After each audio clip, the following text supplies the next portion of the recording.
ബഹ്റൈനിലെ ആദ്യത്തെ പള്ളി 1000 വർഷത്തിനു മുകളിൽ പഴക്കമുള്ള അറബ് നാടുകളിൽ തന്നെ ഏറ്റവും പഴക്കമുള്ള പള്ളികളിലൊന്ന് അൽ ഖമീസ് മോസ്ക്.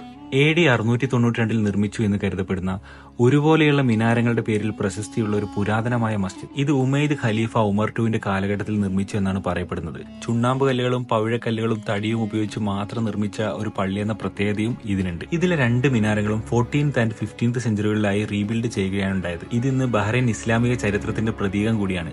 കൂടാതെ ബഹ്റൈനിലെ ഏറ്റവും പ്രധാന സാംസ്കാരിക വിനോദസഞ്ചാര കേന്ദ്രങ്ങളിലൊന്നും ഇതാണ്. മസ്ജിദിന്റെ തൊട്ടടുത്ത് തന്നെയായി ഇസ്ലാമിക കാലഘട്ടത്തിലെ പുരാതന ശവകുടീരങ്ങൾ നമുക്ക് കാണാം. ഇതിൽ അറബി കാലിഗ്രഫിയിലെ ഏറ്റവും പഴക്കച്ചെന്ന രൂപങ്ങളിലൊന്നായ കുഫിക് ലിപിയിൽ എഴുതിയ ലിഖിതങ്ങൾ നമുക്ക് കാണാൻ പറ്റും. പല ശവകുടീരങ്ങളിലും ഖുർആൻ വാക്യങ്ങളും മരിച്ചവരുടെ പേരുകളും അവരുടെ മരണാനന്തര ജീവിതത്തിനായിട്ടുള്ള പ്രാർത്ഥനകളും ഉണ്ട്. ബഹ്റൈന്റെ പൈതൃക സംരംഭങ്ങളുടെ ഭാഗമായി ഈ മസ്ജിദിനോടൊപ്പം ഇന്നും ഈ ശവക്കല്ലറകളും സംരക്ഷിക്കപ്പെടുകയും പരിപാലിക്കുകയും ചെയ്യുന്നു. ബഹ്റൈനിലെ അറിഞ്ഞതും അറിയാൻ ആഗ്രഹിക്കുന്നതുമായിട്ടുള്ള കുറെ കാര്യങ്ങൾ ഇനിയും വീഡിയോ ആയി നിങ്ങളുടെ മുന്നിൽ ഞാൻ എത്തിക്കും. അതുകൊണ്ട് വീഡിയോ ഇഷ്ടപ്പെട്ട ഫോളോ ചെയ്യാൻ മറക്കല്ലേട്ടോ.